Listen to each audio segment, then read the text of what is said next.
Welcome back. Joining me now is Buffalo author Elizabeth Licata, who is here to talk about the newest edition of her book, 100 Things to Do in Buffalo Before You Die. Hi, Elizabeth. Thanks for coming in. Thanks for having me. Okay, why don't you tell us about your background as a writer and how you got into doing something like this?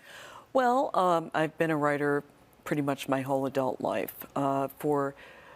I suppose, most relevant to this is for 23 years I was editor of Buffalo Supreme Magazine. Okay. That's from 99 to last year, 22. And it was then that I was approached to do the first edition of this book. It's published by Reedy Press, and they're actually based in St. Louis. Okay. So I know a lot of your local authors will come in, and they've worked with local. And this is not that kind of a project. I was, asked to do this, and because of my job, I really had a decent idea Of what you wanted. of what there was in Buffalo. Having written about it, edited other people's articles about it Right. for so long, for decades. Now, tell me about the research that goes in. There's so much to do in Buffalo, especially every day, every year, there's more businesses, more places, more things getting renovated. It's a hard list now to narrow down to just 100, I'd say. Well, you want to look for the big things, Right. the don't miss things. Okay. So there's obvious things, and there's quite a few of those obvious things that could almost take up all the book. Right. So you wouldn't even, be able to include smaller things or off the beaten path things.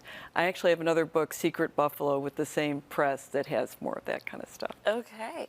Now, what are some of the things that are on this list that Western New Yorkers might maybe be surprised about or maybe haven't gotten a chance to go visit or experience? I'm not sure, really. Everyone's different in terms of what they know about. But one of the things I like to focus on is this is a travel book. So people will pick this up maybe who have never been to Buffalo before and want to use it. And so people might not think of Buffalo as a place of beautiful scenery. Right. Okay. So I have, Rhinestein Woods on there. I've got Tiff Nature Preserve on there. Times Beach Nature Preserve, which people might not know about. And then I have some of the unique experiences that can only be had here. Like now we have concerts on the Outer Harbor. I have that on there. Yeah. Because that gives you a view of Lake Erie and I would assume the sunset most of the time. And it's beautiful. And then you can sit there and watch music. Art Park, been there a long time, offers you a very similar experience, except now you're looking out at the Niagara Gorge. So I'd like to talk about the natural beauty that can be enjoyed at all seasons too. I personally like to go to nature preserves during the winter. I like to go to Niagara Falls, which I pretty much have as part of Buffalo. Yeah, It's that's only 15 minutes away. Right. But Niagara Falls is not just people go and they go to one vantage point. They probably have guests with them. They're dying to get out of there. Right. And they don't see everything. They don't walk out on Goat Island. They don't see Luna Falls. They don't see the Three Sisters. The whole experience of seeing Niagara Falls would take at least half a day. Oh, wow. And then you might want to then go down the road to Old Fort Niagara. Right. So I do have a lot of Niagara County things because I don't know if Niagara Falls will ever get its own book, thinking maybe not.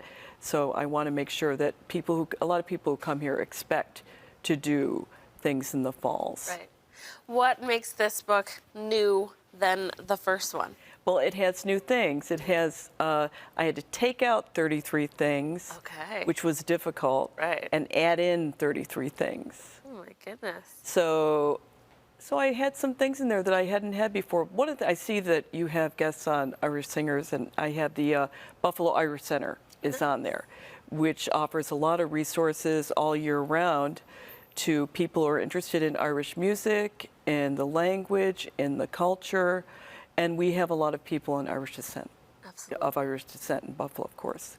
You have a bunch of book signings up and coming. Yes. You actually have one happening next week on Thursday, yeah. Yes, October 5th. Tell us about that. What can people expect if they're coming out to see you? Well, I chose the place very carefully. It's a place called Put a Plant on It on Elmwood, and it's in the book because one thing that's new and wasn't in the last book are all these houseplant stores. And people are crazy about houseplants, as they should be. Huge thing. As they should be. And, I think plants and flowers are totally necessary to everyday life. you had just had a flower shop. Yeah. She's around the street from me. Oh, around okay. the corner. So you're going to go visit Oh her yeah. now? Okay. So anyways, it's at 715 Elmwood, and it's Thursday at 5 to 7. And it's sort of a celebration. And right next door to her is, of course, the Thin Ice gift shop. Okay. So she'll be selling the books, and then people can come over to the plant shop, and I'll sign the books, and we might have some treats for them. I And know so it'll be exactly fun. where that is. Okay. Next to 40, it's like 40 Thieves. And Yeah, okay. exactly. Great location. Between that and the bank. Well, thank you so Yeah. much for coming in, Thanks for Elizabeth, having and me. sharing all about your book.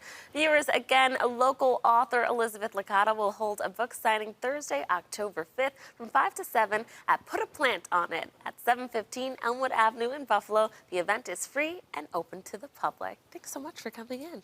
Thanks.